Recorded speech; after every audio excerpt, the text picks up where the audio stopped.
nggak apa-apa, jangan takut salah, ya. Salah awal daripada kesuksesan. Kalau orang nggak berani salah, nggak pernah maju. Ya, kita harus berani. Tentunya dengan ya kita udah belajar benar-benar, udah buat benar-benar, ya kan? Masih salah-salah, sama-salah. Karena kita memang masih belajar. Saya pun masih belajar. Ya, sama-sama kita belajar. Nggak ada ilmu itu mentok di satu titik, enggak. Ya, terus berkembang ilmu itu. Dulu belum ada marketing digital. Sekarang semua udah dunia digital semuanya. Ya kan? Dunianya sudah virtual bahkan, kan? Sudah maya semuanya. Kita nggak perlu pergi memarketingkan produk kita kemana-mana. Cukup di bilik kamar kita bisa menjelajah dunia. Itulah hebatnya digital marketing. Oke, siapa yang berani? Ya, oke. Siapa namanya? Nadia. Tepuk tangan buat Nadia. Boleh nyampe. Yang lain, tolong bantu mengkoreksi atau memberikan input pada Nadia. Ya, oke Nadia, kamu bisa tulis. Mungkin layarnya bisa diangkat saja, Mbak.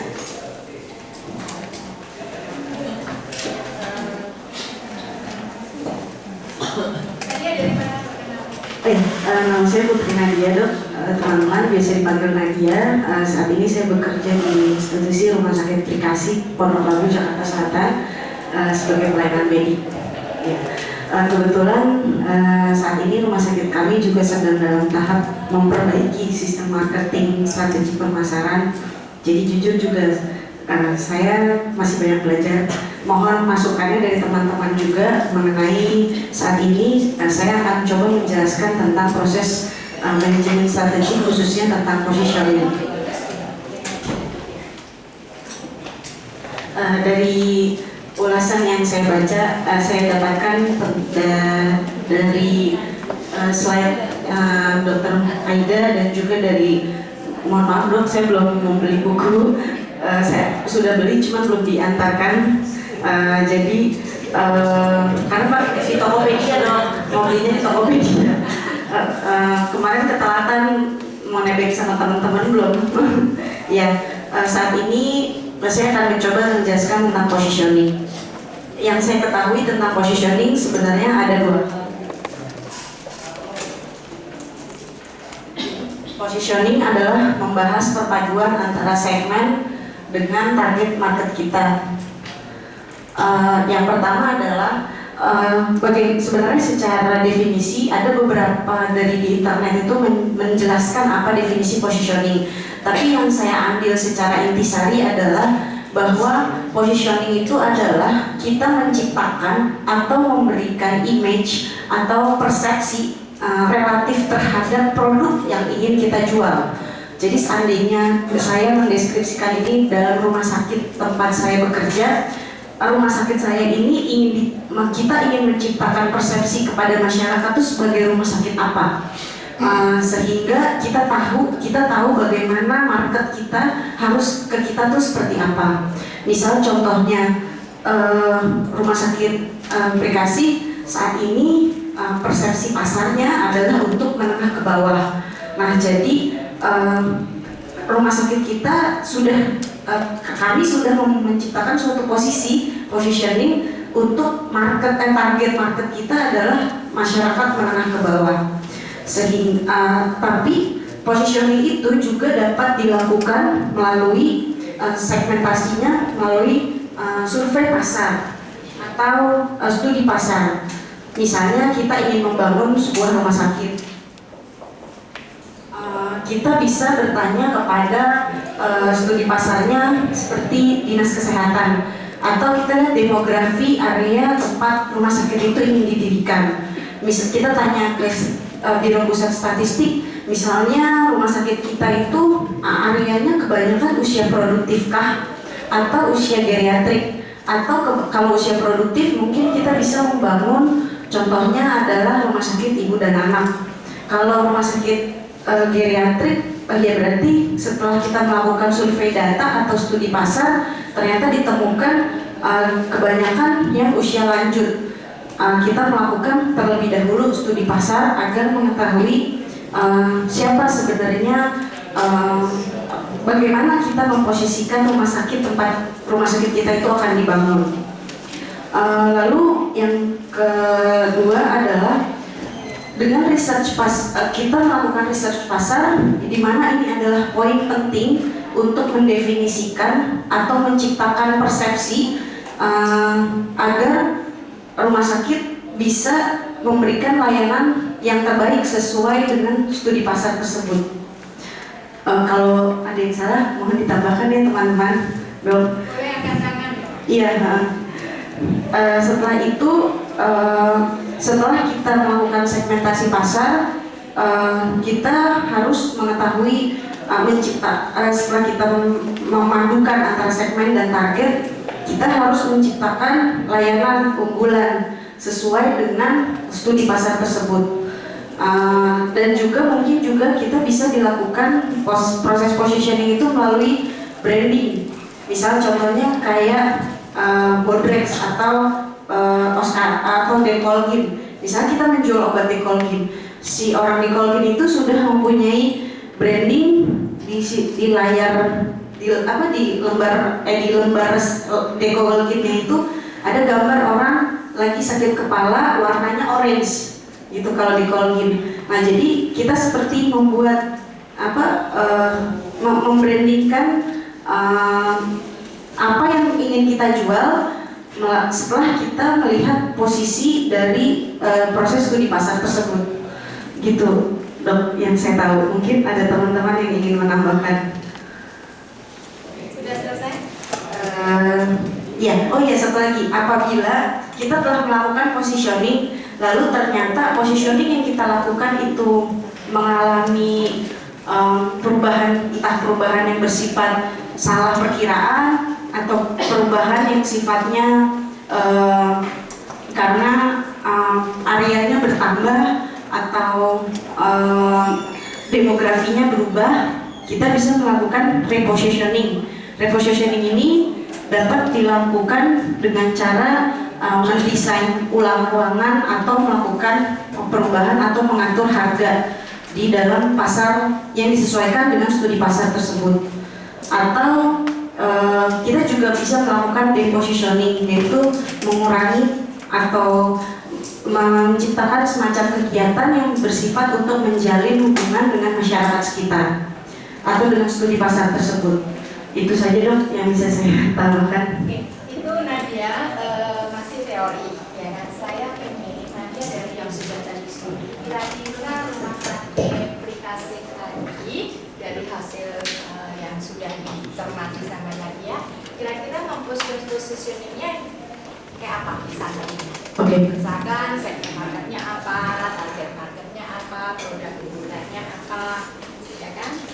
Dari sekian lama sudah berjalan ini, oke lah yang dulu, positioning yang dulu yang sama menurut Nadia ini sekarang berdasarkan sudah belajar marketing, ada yang salah kayak atau mau di redesign atau di repositioning, kira-kira mau kayak apa? Boleh nggak di poin-poin ini Nadia? Boleh, saya coba ya, Dok. Ya. Mohon maaf kalau salah. Nah, Kak, jadi Rumah Sakit Nadia sebelum Nadia telah punya program strategi marketing yang baru saat ini dan nantinya setelah ini apa? Ya, dari segi segmennya, terus dari segi targetnya, positioningnya, sama produk. Ya, produk positioning kan, produknya kan bisa macam-macam. Kalau di rumah sakit itu ada produknya adalah gawat darurat. Nah, produk itu pun market itu ada yang didiferensiasikan, ada yang tidak didiferensiasikan. Kalau yang tidak didiferensiasikan adalah market yang general, yang semua orang nantinya sama need-nya. Misalkan kalau di rumah sakit nih gawat darurat itu sudah nggak tua, nggak muda, nggak apa, kalau sudah sakit ya harus masuk ke DID. Kita tidak boleh ada diskriminatif layanan, tidak boleh ada diskriminatif, price. Semuanya harus sama. Itu namanya undifferentiated market ataupun produknya adalah undifferentiated produk. Ini kalau kita bicara hospital. Nanti kalau kalian belajar harus diandaikan ini rumah sakit, ya jangan kita mengandaikan itu mobil kayak apa-apa, tapi selalu karena kita ingin manfaatnya bagaimana nanti setelah kalian lulus atau setelah nggak usah lulus, selesai pelajaran ini Anda bisa membuat marketing strategi buat hospital Anda. Baiknya Anda harus begitu, ya kan? Anda sekolah, setiap selesai satu term atau Anda bisa apa yang Anda buat, langsung Anda buat, ya apa yang Anda bisa buat di hospital Anda. Dalam term marketing strategik, jadi Anda setelah selesai harus bisa membuat marketing strategi untuk rumah sakit Anda. Apakah in the general hospital, ataukah produk khusus yang unggulan, atau ingin Anda unggulkan. Ya, Anda harus bisa buat itu. Itu nanti PR kamu akhir daripada session ini, supaya saya ingin kalian selesai session marketing ini Anda bisa berbuat sesuatu buat rumah sakit Anda. Itu tujuannya, ya. Nah, sekarang Nadia udah bagus. Hanya Nadia sekarang bikin yang sebelum ini rumah sakit Anda, ya kan? Itu segmen marketnya apa, target marketnya apa, produknya kira-kira kayak mana, dari saya differentiated atau undifferentiated. Ya, kalau differentiated tadi, misalkan ini produk hair check up. Hair check up itu punya produk eksekutif, punya produk apa macam-macam, disesuaikan dengan marketnya. Asuransi misalnya, saya punya khusus ini paket-paket asuransi yang kita jual. Perusahaan pre-employment misalnya, atau yang canggih jantung atau apa yang pakai CT, MRT, MRI dari yang sederhana. Ini namanya diferensiasi. Kita diferensiasikan, kita beda-bedakan produknya. Segmen marketnya atau target marketnya tentu berbeda. Anda memasarkannya untuk asuransi, ada produk ini loh, produk asuransi saya. Untuk perusahaan-perusahaan ini pre-employment. Juga ada untuk bos-bosnya, misalkan ini paket-paket eksekutifnya. Ya. Oke Nadia, kamu bikin habis ya.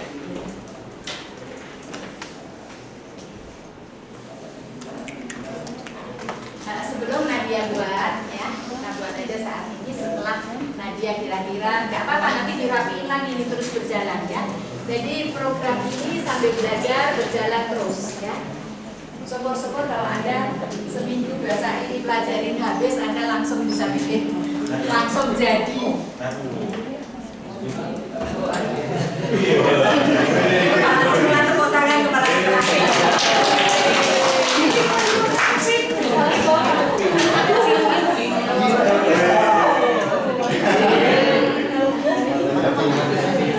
Tinggi ya.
Sambil saya cerita kalau ya, saat ini saya mencoba untuk mendeskripsikan Rumah Sakit Prikasi. Rumah Sakit Prikasi di Jalan Rumah Sakit Fatmawati nomor 74 Pondok Labu, Cilandak, Jakarta Selatan. Saat ini Rumah Sakit Prikasi kalau saya segmentasikan berdasarkan lokasi Di sebelahnya, sebelah kanannya ada Pasar Pondok Labu, sebelah kirinya ada Universitas Pembangunan UPN. Daerah kami merupakan tepat di perbatasan antara Depok dan Jakarta Selatan. Dan di area kami itu dekat sekali dengan saat ini sedang dibangunnya jalan raya, tol, MRT, LRT, dan juga apartemen yang dibangun oleh PT Adikarya, dan juga banyak mall yang saat ini baru dibangun, contohnya One Bell Park. Nah, saat ini sebelumnya kami memang belum, saat ini sebelum saya melakukan riset studi ini, studi Makassar, Rumah Sakit Prikasi hanya mengandalkan kepada warga, kebanyakan warga yang dari Prikasi itu adalah justru dari Depok, karena kami ada di perbatasan. Orang-orang yang Jaksel di Jakarta Selatan seperti Cilandak dan lain-lainnya itu justru kebanyakan mereka ke rumah sakit yang Fatmawati, Mayapada, Pondok Indah, Siloam. Nah, itu Jakarta Selatan lebih memilih ke rumah sakit yang di sana. Lalu rumah sakit kami justru lebih banyak yang dari Cinere, Depok, Pangkalan Jati, Limo, Meruyung. Nah, itu hanya daerah situ. Tapi kami tidak, tapi rumah sakit kami belum memaksimalkan segmen yang dari PLN dan juga sedang dibangunnya apartemen. Itu belum dibangun. Sehingga dalam proses ini kami menciptakan sebuah layanan unggulan. Layanan unggulan yang pertama adalah unit medical check up untuk seluruh karyawan PT Adikarya dan juga untuk PLN. Itu layanan unggulan kami, medical check up untuk PLN, dan memang baru sekitar 1 atau 2 minggu ini kami melakukan audiensi terhadap PLN dan juga Adikarya, PT Adikarya yang saat ini sedang berproses untuk MOU. Ini udah target ya. Oh iya. Jadi coba dibaca lagi, mungkin ini masih confused ya. Segmentasi siapa yang bisa tahu apa artinya? Ini udah ada yang punya buku? Udah. Ya, coba dibaca halaman 213. Hah? Yang kita beli edisi 2. Enggak apa-apa. Segmentasi saya bacakan ya. Mensegmentasi pasar ya. Tahap pertama kita harus segmentasi. Tahap kedua targeting, tahap ketiga positioning ya kan? Tahap pertama mensegmentasi pasar menggunakan variabel-variabel permintaan. Ini variabel demografi gitu. seperti kebutuhan pelanggan. Apa sih yang dibutuhkan? Misalkan ada apa ini kamu melihat ini dekat pasar, ya kan? Kira-kira apa sih yang kita bisa segmentkan? Orang-orang yang datang ke pasar itu siapa sih? Ibu-ibu. Yang kayak apa sih? Kira-kira kebutuhannya apa sih? Ya kan? Belanjanya dia kayak apa? Ya, itu ininya. Yang harus dipelajari. Lalu keinginan pelanggan tadi, dia ingin dilayaninya seperti apa? Biasa-biasa aja, dia nggak mau ini asalkan cepat atau apa seperti yang saya pernah bilang. Ada yang senang diladenin, ada yang senang nggak penting layanan, yang penting cepat, price-nya murah, kan? Kayak gitu. Lalu manfaat yang dicari, kira-kira apa sih yang dicari? Ya, manfaatnya. Kalau di kesehatan terserah apa yang mau di hospital, secara umum yang dicari adalah kesembuhan, ya kan? Kesembuhan itu yang bagaimana? Sembuh pakai menderita, sembuh pakai nyaman, atau sembuh tapi harus segera dulu, harus segala macam dan sebagainya, ya. Itu. Lalu solusi atas masalah yang dihadapi. Ya, misalkan sebetulnya itu bisa dilayani dengan cepat, ya kan, dengan city, dengan apa atau apa, tapi yang seperti saya sudah bilang, kita harus berdiskusi dengan pasien. Tapi ada yang tergantung pasarnya. Kalau pasarnya pasar rakyat yang ininya nggak perlu penjelasan, nggak perlu apa, yang penting dia maunya cepat ditangani. Ya, kita harus tahu ininya, lalu situasi pemakaiannya dan lain situasinya, maksudnya apakah harus wangi, apakah harus itu nggak perlu dan sebagainya, itu semuanya untuk kita melihat kebutuhan. Ya, jadi segmen itu kita lihat minatnya apa, karakternya apa dan sebagainya. Ya, baru setelah itu kayak begini saya target Pak. Itu target market saya adalah orang yang menengah ke bawah. Ya kan? Biasanya ibu rumah tangga misalkan di daerah, atau di sini ada karyawan. Kita juga targeting gitu. Jadi pertama harus segmentasi dulu, setelah itu baru targeting, setelah itu kita positioning. Positioning coba dibaca lagi.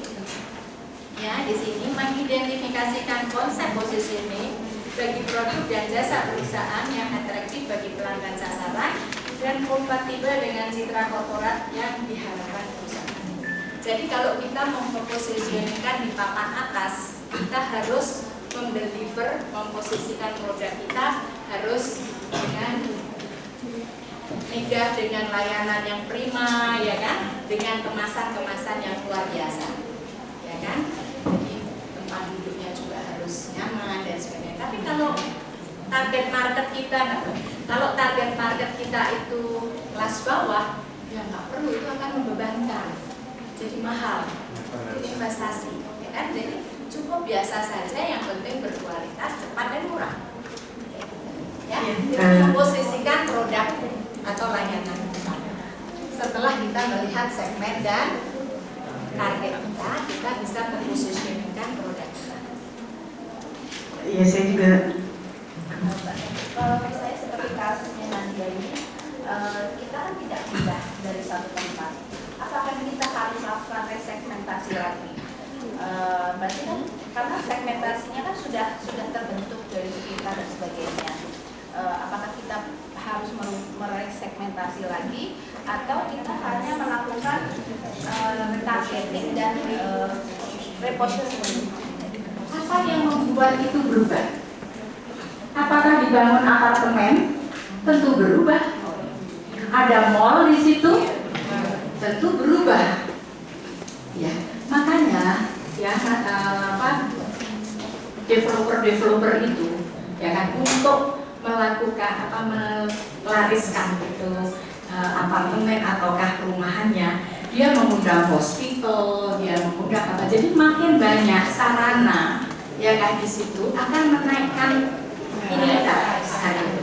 Begitu pula hospital, kalau dia letaknya di mana, kok dia letaknya sangat strategis, itu sangat mungkin dia, karena orang pergi ke mall di situ. Makanya kenapa ada klinik-klinik gigi sekarang di mall-mall, ya kan? Dia merepositioning, bisa berubah. Dulu misalkan BSD mana ada, orang mau bikin hospital juga di sana. Pun saya ditawarin Pondok Indah sebelah sana, kita mikir karena nggak ada jalan tolnya sekarang. Dulu orang mau bikin hospital di sana karena banyak pemukiman dan sebagainya. Ya, jadi bisa juga repositioning. Repositioning bukan hanya rumah sakitnya, tetapi produk tertentu kita bisa. Yang dulu check up-nya hanya check up buat ya ala kadarnya.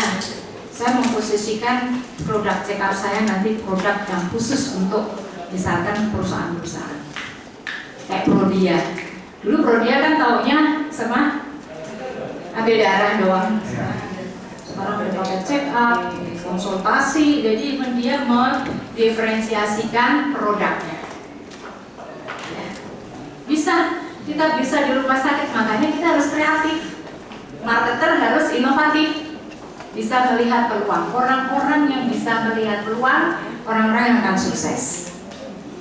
Peluang ada di mana-mana, tapi nggak setiap orang bisa melihat peluang. Ya. Kalau membaca tentang segmentasi ini contoh ya, umumnya satu rumah sakit, sayap kanannya itu pemukiman, kemudian sayap kiri itu banyak kan industri. Nah, berarti kita di rumah sakit ini melakukan pemetakan segmen pasar ini, kita punya dua pilihan, atau kita hanya bisa memilih maunya satu, bukan memilih. Terpaksa kita memilih hanya satu untuk segmentasi pasar kita. Kalau dari pertimbangan saya berpikir sih harus ada dua segmen, jadi nggak bisa satu segmentasi. Kemudian dengan dua segmen ini, saya melihat bahwa target yang ini dengan target ini beda. Kalau dengan dua target yang berbeda, berarti kalau yang tadi dibilang diferensiasi, berarti kan saya membuatnya khusus ya, khusus sesuai Ini ya. dengan target. Ini bagus ya. Jadi kita tadi ada diferensiasi, undifferentiated. Biasanya yang undifferentiated itu banyak dilakukan oleh perusahaan-perusahaan yang besar karena perlu modal yang besar. Bikin produk macam-macam itu kan butuh tenaga SDM yang banyak, berat yang banyak, mungkin apa-apa itu butuh dana. Jadi kalau kita mau bikin ini produk yang sangat berdiferensiasi, ya, kita harus cukup dana yang kuat, ya kan? Tapi hati-hati, jangan dicampur aduk. Saya pernah kasih contoh, saya terpaksa menutup health check-up untuk TKI, ya, karena itu merusak suasana. Sekarang rumah sakit yang melayani BPJS ada klinik eksekutif, karena mereka nggak bisa dicampur. Mereka nggak mau, mereka punya right dan punya segmen sendiri yang mereka nggak bisa dicampur adukan.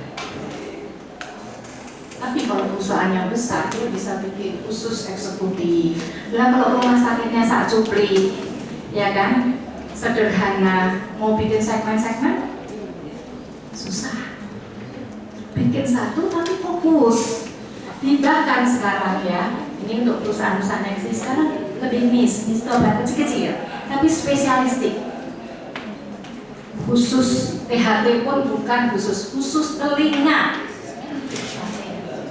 khusus laring, udah nggak ada lagi khusus rumah sakit otak, rumah sakit apa, niche dan fokus. Tapi kalau kamu punya dana yang besar, rumah sakitnya gede, kamu bisa bikin wing THT atau wing anak yang canggih-canggih, kamu bagi-bagi, apa-apa. Tapi harus investasi yang cukup besar, baik sumber daya manusia maupun teknologi. Ya, jadi kalau tergantung kita mau ambil semua, tergantung kekuatan kita. Sampai mana? Kalau kita dananya kuat, sumber dayanya, lahannya ada, lahan juga penting loh. Kayak rumah sakit saya udah nggak bisa investasi bergerak ke atas, nggak boleh. Maksimal daerah pemukiman hanya boleh 5 tingkat, ke kanan ke kiri nggak bisa. Harus mikir ke tempat yang tadi dibilang, ke tempat lain. Brandingnya kalau udah terbentuk. Nah, bagaimana membuat brand, nanti pelajaran khusus nanti ada setelah ini, bagaimana kita membranding produk kita. Kita sudah membranding, bikinin bagus sampai terkenal, bikin di mana-mana kayak Hermina, ya kan, dia udah punya nama baik. Semua orang tahu Hermina lah adalah rumah sakit ibu anak. Tapi sekarang udah bukan ibu anak lagi ya Ria ya. Semuanya udah rumah sakit umum. Ya gitu. Karena memang berat. Kalau kita akan membuat ibu dan anak saja, itu kan kita perlu penyakit dalam, perlu surgeon, perlu THT, perlu segala macam. Tapi kalau dananya besar sebetulnya kita bisa center ibu dan anak yang besar, punya center khusus THT anak, khusus mengenai bedah anak, khusus untuk apa? Fokus segala yang terkait dengan anak. Itu bagus. Tapi yang tadi saya bilang, dananya harus besar, ya, resourcesnya harus besar. Tapi kalau tidak mampu, ya bikin kecil, di mana-mana banyak masalah. Kalau dananya kuat, wah itu bikin nasional Center of Excellence Pediatric Center untuk ibu dan anak. Jangan nanggung, karena kalau nanggung pasti nggak kuat, nyerap penyakit dalam, nyerap ini. Mereka nggak ada pasien juga nggak mau kan?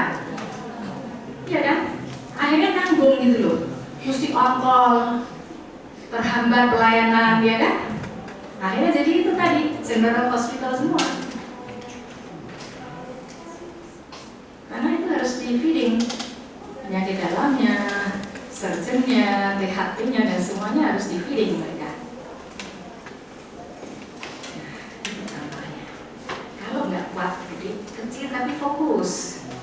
Ibu anak ya ibu anak aja, dedicated. Karena kalau udah campur, saya kan harus nyediain ini, nyediain ini, nyediain ini, nyediain itu, ya kan? Buat masa THT nggak dikasih alat, bikin alat, nanti masa nggak bikin alat, ya kan? Kembali lagi sama Nadia, ya. Jadi nanti Nadia bikin, ya kan? Segmennya tadi berdasarkan ini benar. Tapi kira-kira minatnya orang-orang ini apa sih? Kayak gitu ya kan? Tuntutannya apa? Produk yang diinginkan tuh kayak apa? Layanannya yang diinginkan kayak apa? Kamu bikin 1, 2, 3, 4, 5, sebanyak-banyaknya. Ya kan? Kalau bisa kamu bikin satu gede, ya kan? Kamu kasih post-it. Nanti kalau udah sampai ini, ajak teman-teman marketing kayak apa siapa yang kamu anggap tiap unit, kamu bikin post-it untuk segmentasi. Ide siapa? Tempel. Ya, nanti dipilih mana yang paling tepat. Lihatlah di buku, nggak apa-apa. Ya, boleh ngepek. Ya, biar jangan sampai salah kita, ya kan?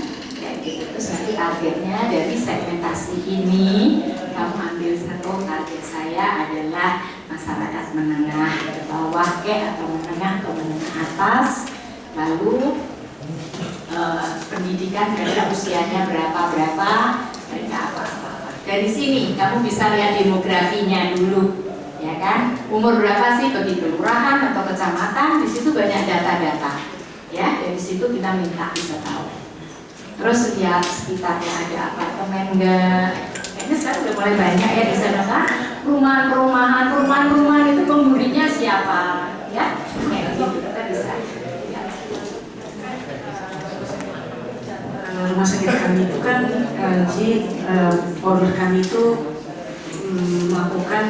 melihat bor kami waktu di 2015 itu lumayan tinggi, sekitar 75%. Nah, itu kan mengharuskan kami membangun. Nah, kebetulan memang di sebelah kami masih ada lahan yang kosong. Lalu kami mau berusaha membangun lagi. Nah, yang ingin saya tanyakan adalah, tapi owner tetap menginginkan gedung yang lama tetap eksis. Nah, yang saya inginkan bagaimana memposisikan dengan gedung baru tersebut terhadap juga, karena aplikasi itu sudah punya image, terhadap image itu menengah ke bawah. Yang saya khawatirkan adalah kalau kami membangun gedung tersebut dengan 5 lantai tadi, yang kami khawatirkan justru orang yang menengah ke bawah itu akan ketakutan pada saat ke kami. Pasti mereka akan berpikir, wah aplikasi udah mahal. Karena kalau dilihat dari kompetitif, rumah sakit kami salah satu yang paling murah harganya dibandingkan dengan rumah sakit di sekitar kami. Bagaimana kami melakukan teknik positioning tersebut? Ini bagus, ini problem banyak rumah sakit ya. Jadi dia sudah punya segmen market tertentu, target market tertentu, ya kan? Nah, sudah established, ya kan? Kalau kita memang mau fokus sama mereka, ya bangun aja lagi kayak begitu. Kalau itu menguntungkan. Tapi kalau Anda ingin merambah segmen market dan target market yang lebih di luar yang sudah ada, Anda harus pisahkan. Tetapi untuk murahnya investasi, kita harus bikin desain yang, kalau ini bersatu, ya kan? Diagnostic center harus bisa dipakai bareng-bareng. Ya kan? Jadi kamu nggak usah bangun radiologi lagi, nggak usah bangun apa. Hanya, ini saya pernah bantu di Cirebon, ada rumah sakit juga kayak begitu. Kebetulan salah satu ownernya adalah salah satu owner rumah sakit saya diminta untuk. Jadi mereka bikin yang sudah ada dirapikan, khususnya yang diagnostiknya. Ya, diharapkan dibikin 2 pintu. Ya, tentu ada redesign, relayout lagi kayak gitu, yang bisa dipakai untuk ada jembatan. Gitu. Tetapi pintu masuknya sendiri, registrasinya sendiri berbeda, karena mereka nggak bisa dicampur. Mereka nggak nyaman dicampur. Makanya nanti, ini kan kita tuh kalau redesign hospital itu harus mikir panjang. Mikir panjang. Kebanyakan kalau nggak mikir panjang hari ini, nanti rumah sakitnya berkembang, kita mau extend, repot. Bukan hanya lahannya yang kita harus sediakan, tapi layoutnya harus dipikirkan 5 tahun ke depan atau 10 tahun ke depan. Saya harus buka total, itu biayanya mahal banget.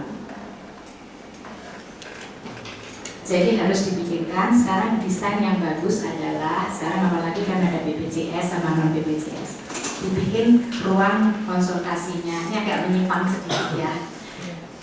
Ruang konsultasinya itu 2 pintu. Yang sini buat eksekutif, yang sini buat BPJS. Jadi dokternya cukup 1, efisien, ya kan, buka 1, tapi nggak ngerasa kayak ada di second line kan, gitu kan. Ini saya pernah lihat hospital ini di Vietnam, ya kan, di sana masih banyak orang-orang jajahan-jajahan dari orang Amerika, orang ini tuh masih banyak di sana. Jadi mereka ada melayani masyarakat. Mereka bikin kayak gitu. Bagus. Saya bikin itu di Cirebon. Buat saya bikin layoutnya kayak gitu. Jadi tetap bisa melayani di BPJS. Nah ininya diagnostic centernya itu di tengah, bisa dipakai untuk 2 segmen pasar yang berbeda. Ya, Nadia ya. Jadi itu mesti dipikirin. Kadang-kadang kalau sudah dulu kita nggak mikir ke situ, ya kita terpaksa juga harus relayout juga, tapi nggak terlalu besar. Ya. Contohnya rumah sakit saya sendiri. Kalau rumah sakit saya tetap segmennya, tapi kita mau perluasan. Ya, supaya jalannya nggak terlalu jauh, diagnostic centernya tetap bisa dipakai berdua.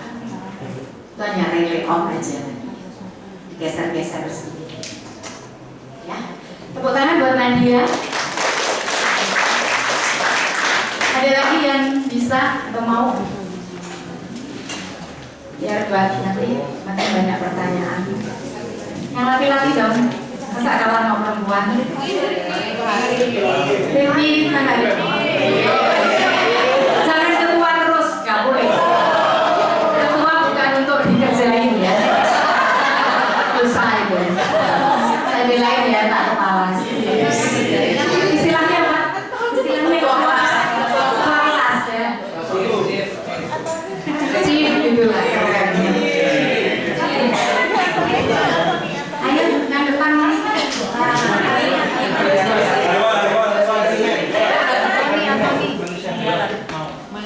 Nadia udah tambah 1 plus loh Nadia. Kamu mau?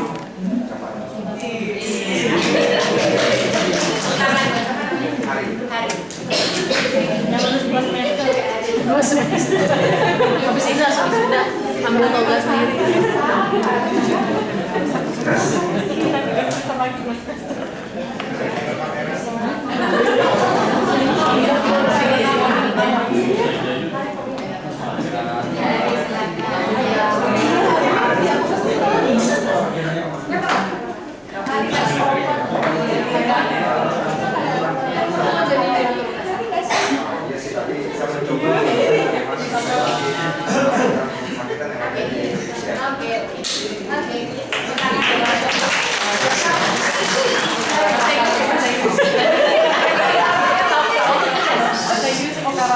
Gara-gara direkam. Sebelumnya ini mungkin bukan produk maksudnya bukan produk dari rumah sakit tentang MCU atau tentang yang lain, tetapi saya mencoba mengaplikasikan bagaimana perusahaan saya sendiri mensegmentasi dan mentarget produk dari perusahaan kami untuk ke rumah sakit. Jadi bagaimana pandangan perusahaan kami melihat rumah sakit yang ada di Indonesia, mulai dari polanya, kemudian daya belinya, dan sampai dengan ini produk kami ini cocok untuk kelas berapa dan kriteria rumah sakit itu bagaimana. Nah ini contoh segmentasi.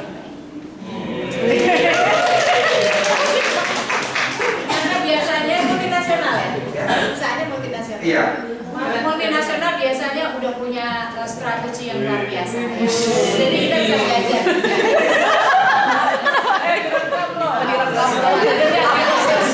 Jadi pertama kali memang ketika kita memilih suatu produk itu kita melihat pertama tuh demografi di rumah sakit. Misalnya nih rata-rata kita tuh memiliki lebih banyak RSUD daripada privat. Nah itu saya mendapatkan datanya dari sumber terpercaya, pasti dari Depkes atau dari Kemenkes itu ada. Nah dari sana kita melihat bagaimana sih perilaku pola pembelian dari RSUD misalnya, atau misalnya dari rumah sakit privat. Misalnya RSUD dia polanya itu dia senang tender, pasti tender atau tidak menggunakan BLUD dengan maksimal 200 juta. Jadi kalau mau jual produk tidak repot, ya jual harganya di bawah 200 juta. Kalau mau repot, ya tender, lelang, jadi harganya tinggi. Nah, kami memilih produk pertama dari posisi kami melihat apakah kita ini perusahaan baru atau tidak. Kalau perusahaan baru kita butuh cash flow yang harus sangat cepat. Ketika cash flow kita nanti terhambat atau main tender yang sementara, kalau tipe-tipenya dari rumah sakit pemerintah install dulu, nanti istilahnya bayar belakangan. Nah itu biasanya retensinya lama. Nah jadi itu sudah harus dipikirkan dari awal, apakah kita mau yang dapatnya cepat atau mau yang jauh belakangan. Nah mungkin di rumah sakit itu sama. Jadi apakah kita mau memperbanyak yang cash atau mainnya untuk asuransi yang klaimnya mungkin bisa seminggu, 2 minggu lagi. Nah itu kita coba pikirkan. Nah terus sudah memilih produk, kita melihat segmennya privat. Nah kalau kita ingin melihat tentang teknologi, jadi kita melihat misalnya produk ini, oh ini berapa persen mungkin rumah sakit yang bisa menggunakan produk kami. Jadi dari pasar yang begitu banyak, misalnya tadi di sebelah kanan ada industri. Kalau kita mau melahap semuanya, ya kita akan kerepotan. Iya, kita akan fokus. Jadi kalau dari produk saya kebetulan itu kan solusi yang berbasis pada teknologi. Kita melihat berapa banyak sih rumah sakit di Indonesia ini yang sudah berbasis teknologi. Nah itu kalau dihitung-hitung lagi itu kelihatannya cuma 10%. Maksudnya teknologi apa dulu? Teknologi informasi atau? Teknologi informasi dan istilahnya untuk sistem otomatisasi baik di laboratorium radiologi. Karena logikanya begini, ketika rumah sakit sudah bisa melakukan otomatisasi di laboratorium, kenapa di farmasi dan radiologi dia tidak bisa? Daya belinya pasti ada. Nah, daya beli yang kami perkiraan bahwa satu rumah sakit itu dari kelas B itu perkiraannya bisa membeli sampai dengan radioterapi. Itu bisa, jadi daya belinya rumah sakit kelas B bisa mencapai 20M. Itu dari perkiraan. Jadi sama saja sekarang kalau kita membuat produk, kita melihat ibu-ibu di pasar kira-kira penghasilan per harinya berapa? 20.000, 30.000, 100.000, 200.000. Nah, sakitnya apa? Nah, jangan sampai sakit misalnya mohon maaf sakit panu, terus kita charge-nya bisa sampai 250.000 misalnya. Ya pasti dia bilang, wah ini gaji saya sehari, pendapatan saya sehari untuk mengobatin sakit panu aja. Nah, itu istilahnya sudah harus melihat lagi produk-produknya kita. Nah, tadi sudah saya sebutkan juga pembeliannya sekian, daya belinya sekian. Nah, sekarang kriterianya kebutuhannya dia apa?